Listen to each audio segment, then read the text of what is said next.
Welcome back to CBS News 24/7. Just moments ago, President Trump welcomed Israeli Prime Minister Benjamin Netanyahu there to the White House, and they announced this last-minute visit in order to talk tariffs, Iran, and of course the war in Gaza.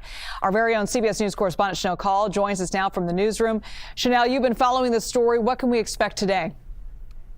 And I want to show you more of that video, Liz, because we heard reporters sort of shouting questions at Prime Minister Benjamin Netanyahu when he pulled out of that vehicle and before he walked into the White House. He did not answer any of those questions. Do we have that video lined up? Yeah. OK, so take a look at this. You can see the two shaking hands. President Trump welcoming Netanyahu to the White House this hour. Notably, Liz, this will be the second time President Trump and Prime Minister Netanyahu are meeting face to face since Trump took office. And you mentioned this, two big topics sure to be discussed today, Gaza and tariffs. Netanyahu, we can tell you, was just in Hungary before this. And when he was there, he had a discussion about what was going to be talked about today with President Trump. He said it will focus on hostages, quote, achieving victory in Gaza, and, of course, tariffs. He also said that he has a, quote, special personal link with President Trump.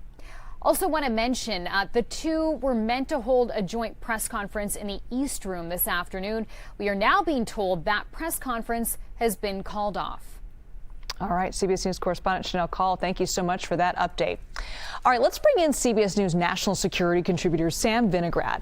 Sam, thank you for being with us to help us break down what's going to go on between these two gentlemen today. As this meeting gets underway, the war in Gaza is escalating. The last time these two leaders met, Trump spoke of the U.S. taking over Gaza and potentially turning into some kind of resort. Is that still likely to be on the agenda? I think anything is on the agenda when it comes to President Trump's approach to Gaza. We know that in recent days, recent weeks, Prime Minister Netanyahu has, quote, switched gears in Gaza. The ceasefire and hostage release deal that had been in place in the last few days of the Biden administration expired. Israel resumed its military campaign in Gaza. Israel cut off humanitarian assistance to Gaza, as well as the last remaining bit of energy. And since that time, Israel has said that it would start seizing more territory. It is unclear whether Israel is saying that it plans to permanently keep that territory or if that is part of its military operations to try to push Hamas back to the negotiating table. So we should expect every option to be on the table for Gaza as Prime Minister Netanyahu meets with President Trump as we speak. And we're hearing other countries respond to what's going on over there. I mean, French President Emmanuel Macron called for an immediate ceasefire in Gaza during a recent visit to Egypt. Any insights into how these two leaders will address that, given the continuing escalation of the conflict? Are they feeling the pressure from these other countries? Well, they may be feeling pressure from other countries, but there is the reality that U.S. negotiators and Israeli negotiators have said that Hamas is refusing to come to the table to negotiate in good faith.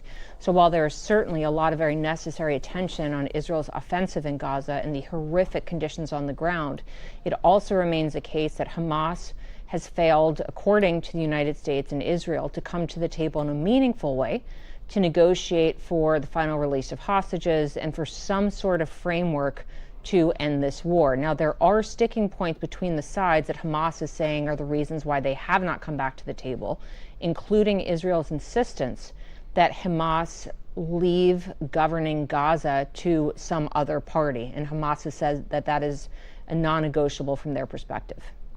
And also on the agenda today, Sam, is Iran and its nuclear program. I mean, Trump threatened to bomb if Iran refuses to make a deal. What is Netanyahu likely to push for from Trump on Iran? Well, interestingly, I've been in meetings with Prime Minister Netanyahu during the Obama administration when the subject of Iran was top of the agenda. And based on that experience, I would imagine that Prime Minister Netanyahu is doing two things. One, urging President Trump to ensure that Israel's kept in the loop on any plans for direct or indirect negotiations with Iran, as well as any plans to engage in some sort of military escalation with Iran. Israel wants a seat at the table with the United States so that they're in the loop on anything pertaining to Iran.